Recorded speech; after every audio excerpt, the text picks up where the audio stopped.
Más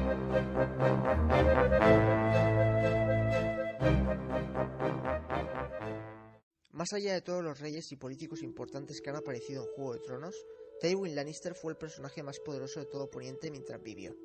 Su autoridad y habilidades, así como su crueldad frente a quienes se le oponían, se volvieron legendarias a lo largo de los 7 reinos, y ampliamente reconocidas por todos sus habitantes, desde las personas comunes del pueblo llano hasta los miembros de las clases nobiliarias. Todos sabían que no debían interponerse en el camino de Lord Tywin si querían tener posibilidad de prosperar en sus vidas. Pero más allá de lo mostrado en la serie, hay mucho que se puede decir sobre este personaje, el cual probablemente haya llegado a ser uno de los más odiados por buena parte de los fans, y sobre su enigmática personalidad. Hoy veremos si realmente Tywin era merecedor de tales odios. Sin más, comencemos. Tywin fue el primogénito de los Titos Lannister, y con ello heredero de Casterly Rock, el asentamiento más rico en oro de todo Poniente. Desde que era niño, Tywin tuvo que presenciar cómo su padre, el cual carecía por completo de dotes políticas o administrativas, dilapidaba la inmensa fortuna de la casa Lannister en gastos superfluos. La situación empeoró cuando la madre de Tywin murió, y Lord Titos tomó como amante a una prostituta, la cual se aprovechaba de la docilidad de Lord Titos para manipularle y gobernar Casterly Rock en su lugar, con tal descaro que no dudó en vestirse con la ropa y las joyas de la difunta esposa de Titos. Esta experiencia fue la que provocó el profundo odio hacia las prostitutas que acompañaría a Tywin durante toda su vida. Mientras las casas Lannister se convertían en el hazmerreír de las demás casas nobiliarias, Tywin marcharía a la corte de desembarco del rey para empezar a ganar influencia allí, y pronto se convertiría en caballero.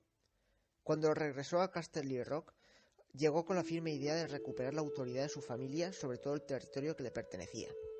Para ello, decidió imponer a todos sus vasallos la devolución de todo el oro que Lord Titos les había prestado, y en caso de no poder pagarlos, el envío a Casterly Rock de un miembro familiar como rehén hasta el saldo de la deuda. La mayoría de las casas vasallas aceptaron el pago, pero no así las casas Rain y Tarbeck, que terminaron por rebelarse contra el dominio Lannister. Tywin, desoyendo los deseos de su padre, que era partidario de disculparse y perdonarles la deuda, fue al encuentro de los rebeldes, acompañado con su ejército, y masacró sin miramientos ambas casas, sin perdonar ni a mujeres ni a niños. A raíz de aquello, se compondría la popular canción titulada Las lluvias de Castamere. La casa Lannister recuperaría de golpe todo el prestigio perdido, el implacable carácter de Tywin se haría inmortal. El nuevo rey, Aerys II, más conocido como el Rey Loco, se vería impresionado por esta reacción y nombraría a Tywin, a quien ya guardaba aprecio tras haberle conocido en la corte, mano del rey. Tywin se vengaría cruelmente del amante de su padre una vez que éste murió, y tomaría como esposa a su prima, Joanna Lannister, a la cual amó profundamente y con quien tuvo 3 hijos, Jaime, Cersei y Tyrion, muriendo desgraciadamente en el parto de este último. La relación entre Tywin y el Rey Loco se iría degradando debido a varios factores. Por una parte, a la atracción sexual que Aerys experimentaba por la esposa de Tywin, y que no se preocupaba por ocultar, hasta el punto de rumorearse que Aerys podría haberla violado, aunque no vamos a hablar aquí de todas las teorías que hay al respecto de eso. Por otra parte, a la envidia hacia Tywin que había surgido en Aerys, del cual se rumoreaba que era un títere de su mano. En tercer lugar, debido a la creencia, posiblemente infundada, de que Lord Tywin había tratado de impedir el rescate del rey mientras se encontraba apresado durante la rebelión del Valle Oscuro. La cuestión es que Aerys, contrariamente a lo que Tywin casi había dado por hecho, se negó a casar a su hijo, el príncipe Rhaegar, con Cersei, lo cual provocó la dimisión de Lord Tywin como mano del rey y su regreso a Casterly Rock. Posteriormente, durante la rebelión de Robert, Tywin se mantendría neutral hasta los momentos finales de la guerra, cuando se presentó ante desembarco del rey con su ejército haciendo creer a Aerys que al fin había acudido en su ayuda. Cuando el rey ordenó abrir las puertas de la ciudad, el ejército de Tywin la saqueó sin contemplaciones, y sus hombres asesinaron a la esposa del príncipe Rhaegar, Elia Martell, y a sus hijos, ofreciéndole sus cadáveres a Robert envueltos en una bandera con el león Lannister como muestra de lealtad. Todo lo que vino después ya es conocido por todos. Ahora procedamos por fin a analizar la intrigante personalidad de Lord Tywin Lannister. De Tywin se ha dicho que un hombre como él solo nace una vez cada 1000 años. Tal es la impresión que causaba en quienes le conocían que cuando los hijos de Steffon Baratheon, los aún niños Robert, Stannis y Renly visitaron por primera vez Desembarco el Rey y vieron a Lord Tywin sentado en el trono de hierro, no dudaron de que estaban viendo al mismísimo rey, y se marcharon de la ciudad fuertemente impresionados por el porte y la nobleza que transmitía. Pasaría mucho tiempo hasta que descubrieran que aquel día no habían visto al rey sino a su mano el rey. No cabe duda de que si hubiera que ubicar a Tywin dentro del eneagrama de la personalidad, él sería identificado dentro del tipo de personalidad del ajedrecista. La mente de Tywin funciona a base de marcarse objetivos a cumplir a medio o largo plazo. Para él el mundo está compuesto de elementos que pueden facilitar o dificultar la consecución de sus objetivos. Todas las circunstancias y personas tienen algún espacio dentro de su tablero. Trata siempre de que su mente sea fría y lógica, que en ella las emociones no jueguen ningún papel. Aunque como veremos, esto no siempre lo consigue, sí que lo hace en muchas ocasiones. Recordemos el momento en el que autoriza a Tyrion a ejercer como mano el rey mientras él esté ausente por la guerra. Es evidente el desprecio y el odio totalmente irracional que Tywin siente por su hijo menor, pero aún así le concede a este un cargo de tanto prestigio y de tanta responsabilidad como ese. En la práctica le hizo la persona más poderosa de Poniente únicamente por detrás suya. Cuando Tyrion, asombrado, le pregunta por qué a él, Tywin responde que lo hace porque es su hijo, una respuesta que en parte parece emocionar a Tyrion. Pero lógicamente esta respuesta no fue sincera a Tyrion por ser su hijo, sino más bien a pesar de ser quien era. Lo hizo por dentro de su fría lógica. Él era capaz de reconocer las cualidades de gobierno que Tyrion tenía y en su análisis de la situación pudo percibir que él era el único medio de contrarrestar al tiránico Joffrey y a la perniciosa influencia que su madre tenía sobre éste sin tener que abandonar su posición táctica en la guerra que en aquel momento estaba librando contra el ejército norteño. Es destacable la contraposición que existe entre Tywin y Robb Stark. El hijo de Ned es un gran táctico, de ahí que ganase todas las batallas que libró, pero un mediocre estratega y un pésimo político. Lord Tywin, por el contrario, posee una sagacidad estratégica y política incomparable. Es por ello que tenía la guerra contra el rey en el norte prácticamente ganada antes incluso de la boda roja, a pesar de no haberle infligido ninguna derrota en el campo de batalla. Si al menos Robb hubiera sido un buen político, se habría garantizado el apoyo de los Frey y habría podido tener alguna posibilidad de victoria frente a los Lannister. Pero cometió el error más temido por Tywin, dejarse guiar por sus sentimientos en lugar de por su lógica. Para Tywin no hay sentimiento ni consideraciones morales por encima de su lógica estratégica. De ahí que dé a Tyrion una respuesta tan fría cuando éste le cuestiona el haber acabado con los Stark en mitad de una boda. Para él da igual la forma de acabar con sus enemigos, no importa que sea en una gran batalla o de forma nada honorable.